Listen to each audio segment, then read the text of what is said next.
नमस्कार दोस्तों, इतिहास की बात में आपका स्वागत है। आज मैं आपके सामने वीरता, साहस और बलिदान का साक्षी चित्तौड़गढ़ के किले के बारे में बातें करूंगा। आशा है मेरा ये वीडियो आपको पसंद आएगा। पसंद आए तो मेरे चैनल को सब्सक्राइब करें।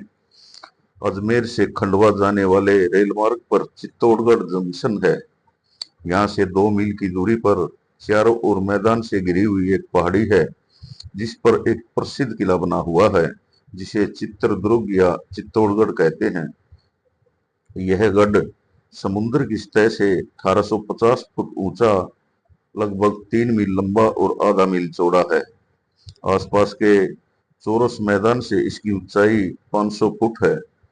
यह एक ऐसा दुर्ग है जिस पर बस्ती, मंदिर, महल के खंडर आदि हैं। यहाँ पानी के कुंड, तालाब, बावड़ियां और झरने हमेशा पानी से भरे रहते हैं। यहाँ तक कि ग्रीष्म काल के समय में भी किले पर पानी की कोई कमी नहीं रहती।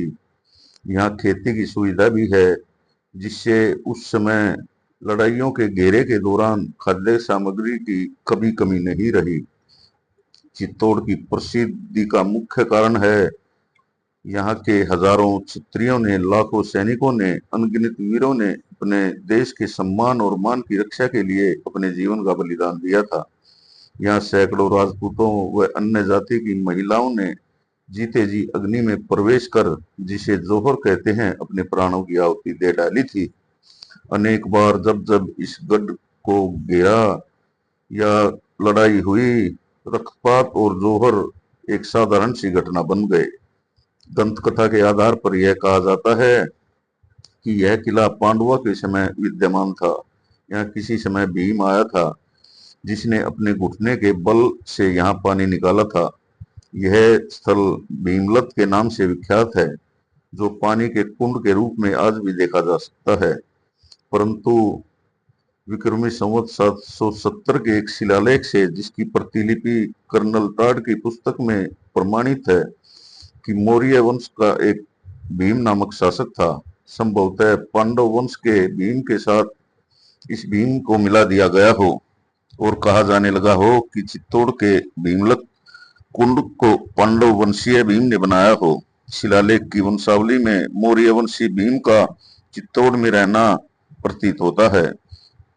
इस भीम का उत्तराधिकारी था, जिसे चित्रंगन मौर्य कहते हैं। इसलिए यह मान्यता है कि इसी नाम से यह दुर्ग चित्रदुर्ग के और एक तालाब चित्रंगन मौर्य तालाब कहलाया। यह कहना कठिन है कि चित्रंग और मान एक ही व्यक्ति थे या विभिन्न। यदि इस तालाब से आगे दबे हुए खंडरों का उल्लंघन किया जाए तो इस दुर्ग संबंधी कई समस्याओं का संतोषजनक निराकरण हो सकता है और चित्तौड़ के प्राचीन वैभव का हम अनुमान लगा सकते हैं।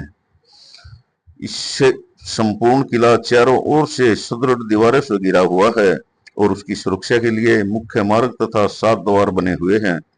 किले के ऊपर जाने वाली सड़क तथा ऊंची दीवार और दीवारों के मरम्मत महाराणा कुंभा ने 15वीं शताब्दी में करवाई थी।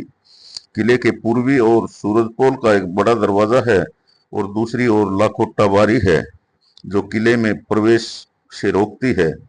इन दोनों द्वारों पर अकबर ने 1567 के हमले के समय चट्टानों में सुरंगों के को लगाकर प्राचीरों को तोड़ा था और किले की सुरक्षा प्रबंध को समाप्त किया था।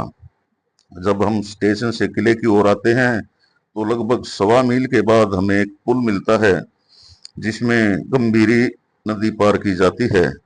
यह पुल अलाउद्दीन खिलजी के पुत्र खिजर खान ने चित्तौड़ के भग्नावशेषों से बनवाया था। इसमें अनेक मूर्तियां और मंदिरों के पाषाण खंड और प्रशस्तियों के टुकड़े लगे हुए देखे जा सकते हैं। गंभीरी नदी के पुल के 10वें मेहराब समर सिंह के समय का लेख है, जिसका आशय है कि रावल समर सिंह ने अपनी माता जैली देवी को श्रेय में निर्मित पौधशाला के लिए कुछ भूमि दी थी। अपनी माता के बनवाए हुए मंदिरों की व्यवस्था के लिए कुछ हाट और बाग दिए तथा चित्तौड़ की तलहटी और सज्जनपुर आदि की मंडीपिकाओं में कुछ द्रम दिए जाने की आज्ञा दी थी। पुल के आगे बढ़ने पर हम चित्तौड़ के कस्बे से गुजरकर चित्तौड़ दुर्ग के प्रथम द्वार पर आते हैं, जिसे पंडन पोल कहा जाता है। इस द्वार के बाहर एक चबूतरा है जिस पर प्रतापगढ़ के रावत बाघ सिंह का स्मारक बना हुआ है। जब गुजरात के सुल्तान बहादुर शाह यहाँ 1434 में चित्तौड़ पर आक्रमण करने आए थे, तब बाघ सिंह ने दुर्ग की रक्षा के लिए अपने प्राण त्याग दिए थे। थोड़ी दूर आगे चलने पर उतार में भैरव पोल आती है। यहाँ जैमल के कुटुंबी कल्ला और राठौड़ वीर जैमल की छतरियां आती हैं। ये वीर अकबर के 1567 के आक्रमण के समय वीरगति को प्राप्त हुए थे। बताया जाता है कि जैमल अकबर की बंदूक से घायल हो गया था, तो कल्ला ने स्वयं उसे अपने कंधे पर चढ़ा लिया और दोनों किले की रक्षा करते हुए मारे गए। जैमल उदय सिंह की अनुपस्थिति में किले का प्रमुख रक्षक था। इन क्षत्रियों के आगे बढ़ने पर गणेश पोल, लक्ष्मण पोल और जोर्डन पोल आती है। इन सभी पोलों को सुदृढ़ दीवारों से इस प्रकार जोड़ दिया गया है कि बिना फाटकों को तोड़े शत्रु किले पर अधिकार नहीं कर सकता। जोर्डन पोल में संकरे मोर्चे पर शत्रु सेना आसानी से रोकी जा सकती है। यहाँ की ऊंचाई, घुमाव और संकरापन मध्य युगीन सैनिक सुरक्षा के अच्छे साधन थे। फिर कुछ दूर चलने पर एक विशाल द्वार पर हम पहुंचते हैं, जिसे रामपोल कहते हैं। यह पश्चिम मुखी प्रवेश द्वार है, जहां से दुर्ग की समतल स्थिति आती है। रामपोल के भीतर घुसते ही एक तरफ सिसोदिया पत्ता का स्मारक आता है, जहां अकबर की सेना से लड़ता हुआ पत्ता काम आया था। जैमल की मृत्यु के बाद राजपूतों ने इस वीर को अपना नेता चुना था। इस स्मारक के दाहिनी ओर जाने वाली सड़क पर तुलजा माता का मंदिर आता है। कुंभलगढ़ में भी मुख्य द्वार में घुसते ही माता का मंदिर है। ऐसा प्रतीत होता है कि दुर्गों के निर्माण में मातृ मंदिर का विशेष स्थान था। अन्य दुर्गों में भी मातृ मंदिर की स्थिति इसी प्रकार देखी गई है। आगे चलकर वनवीर द्वारा बनवाई गई ऊंची दीवार आती है, जिसके पास एक सुरक्षित स्थान को नवलख भंडार कहते हैं। अपने समय की अस्थिरता की स्थिति से बचने के लिए उसने दुर्ग के अंदर दूसरे दुर्ग की व्यवस्था की थी। इसी अहाते के आसपास तोपखाने का दालान, महासानी और पुरोहितों की हवेलियां, भामाशाह की हवेली तथा अन्य महल हैं। नवलख भंडार के निकट श्रृंगार चौरी का मंदिर आता है, जिसका जीर्णोद्धार महाराणा कुंभा के भंडारी वेलाक ने 1448 ईस्वी में करवाया था। इस मंदिर के बाहरी भाग में उत्कीर्ण कला देखने के योग्य है।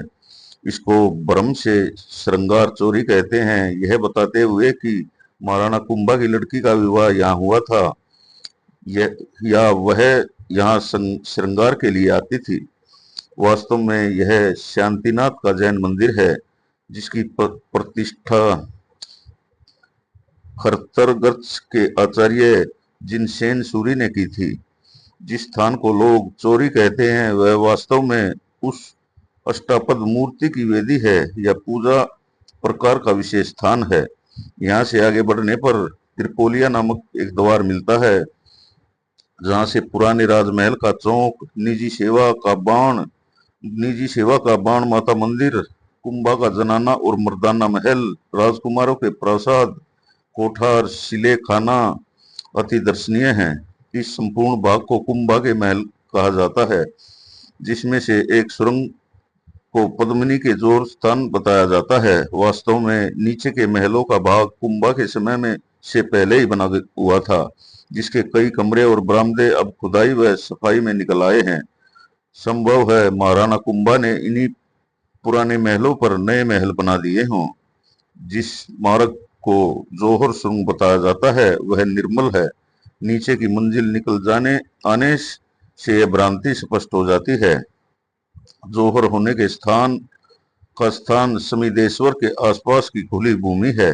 अकबर के समय में भी यहाँ जौहर की दत्ती हुई ज्वाला और की ओर भगवान दास ने संकेत दिया था। इसी स्थान पर छोटे बड़े शिवालय, स्मारक तथा चबूतरे मिलते हैं, जो जौहर होने के स्थान के प्रमाण हैं। इन दिनों की खुदाई जो समीदेश्वर के पास हुई है, इसको स्पष्ट करती है। ऊपर वर्णित राजप्रसाद का ढांचा 15वीं शताब्दी के उच्च वर्गीय समाज के जीवन के अध्ययन के लिए बड़ा उपयोगी है। एक पटशाला को जोड़ने वाले दो कमरे, गवाक्ष और खंभों पर दालान की छत को रोकने के विधि, राजप्रसादों को जोड़ने वाले संकरे मार्ग, छोटे दलान आदि उस समय के स्थापत्य की विशेषताएं थी जो चित्तौड़ के महलों में झलकती हैं। राजभवन के आगे कुंभ श्याम मंदिर आता है, जिसका जीर्णोद्धार महाराणा कुंभा ने करवाया और जहां मीरा हरि कीर्तन के लिए जाया करती थी। इसके आगे 7-20 देवरी के जैन मंदिर हैं जो गुजरात तक्षण कला को स्पष्ट बताते हैं। इसके आगे गोमुख कुंड आता है और उसी के समीप त्रिभुवन नारायण मंदिर है जिसे भोज ने बनवाया था, जिसका जीर्णोद्धार मुक्कल ने 1428 ईस्वी में कराया था। मूर्ति कला और जनजीवन की 13वीं सदी की झांकी के लिए यह मंदिर अद्वितीय है। इसके निकट महाराणा कुंभा का बनाया हुआ 9 मंजिल का विशाल कीर्ति स्तंभ है, जिसे राणा ने मालवा के सुल्तान महमूद शाह खलजी को परास्त करने की स्मृति में बनाया था और उसके निर्माण काल के प्रारंभ में उसे बाक्सी नामक स्थान में रखा था। यह स्तंभ अनेक देवी देवताओं और सामाजिक जीवन की परिचायक मूर्तियों का कोष है। इसमें विशेषता यह है कि प्रत्येक मूर्ति का नामांकन इस प्रकार किया गया है कि मूर्ति के आयुध से तथा अन्य चिन्हों से उसे समझने में दर्शकों को सुविधा हो। ऊपर की 4 मंजिलों में 4 शिलालेखों की ताकें हैं, जिसमें से 2 शिलाएं प्राप्त हैं। मूर्तिकार ने देवी देवताओं की प्रतिमाओं के साथ उल्टा, तरुणी, संभोग, शस्त्र व्यापार तथा व्यवसाय करने वालों की मूर्तियां बनाकर इस स्तंभ को सजीव बना दिया है। इसका निर्माण कार्य जेता सूत्रधार के द्वारा हुआ था। आगे चलकर जयमल की हवेली मिलती है, जो सामंतों के आवास तथा रहने की सुविधा के अध्ययन की अच्छी झांकी उपस्थित करती है। इसके बाद पद्मिनी के महल आते हैं, जिसने अपनी सूझबूझ से 700 डोलों में सैनिक भेजकर अपने पतिदेव रतन सिंह को अलाउद्दीन से छुड़वाया था और फिर हजारों रमणियों के साथ जोहर व्रत करके स्वर्ग पहुंची थी। ये महल अब नए बना दिए गए हैं, परंतु कई कई खंडरों के अवशेष उस समय के स्थापत्य के साक्षी हैं। इसके आगे कालिका मंदिर है, जो पहले सूर्य मंदिर था। इस मंदिर की तक्षण कला 8वीं शताब्दी की है। यहाँ से चित्रंग मोरी ताल को पार कर हम किले के एक छोर पर पहुंचते हैं, जहां से नीचे मोर मगरी दिखाई देती है। बहादुर शाह के आक्रमण के समय इसी ऊंची पहाड़ी पर तोपखाना रखा गया था और अकबर ने उसे एक एक सोने की मोहर देकर और ऊंचा उठाया और राजपूतों के मोर्चे को तोड़ा था। आगे चलकर एक जैन विजय स्तंभ मिलता है, जो 11वीं सदी में जीजा ने बनवाया था। इस भाग में अद्भुत जी का मंदिर, लक्ष्मण जी का मंदिर, नीलकंठ और अन्नपूर्णा के मंदिर, रतन सिंह के महान कुकड़ेश्वर का कुंड आदि दर्शनीय स्थल हैं। सदियों में के प्राचीन स्थानों, महलों तथा जोहर के स्थानों तथा अनेक वीरों के स्मारक चिन्हों से सजा हुआ यह गढ़ स्वदेशी प्रेम और भारतीय जनता के लिए पूजनीय स्थान है। हमारे देश के लड़ने वाले बहादुर सिपाहियों और महिलाओं के खून से सनी हुई चित्तौड़गढ़ की धूल तीर्थ स्थानों की रेणु से भी अधिक पवित्र है। इस गढ़ के बलिदानों की कथाएं और स्मारक हमारे नागरिकों और देश प्रेमियों के जीवन को नई प्रेरणाएं देती हैं और देती रहेंगी, इसमें कोई संदेह नहीं है। तो दोस्तों, यह था चित्तौड़गढ़ का किला। आशा है मेरा ये वीडियो आपको पसंद आया होगा। पसंद आए तो कृपया मेरे चैनल को सब्सक्राइब जरूर करें और मेरे वीडियो को लाइक और शेयर करें। धन्यवाद। जय हिंद, जय भारत।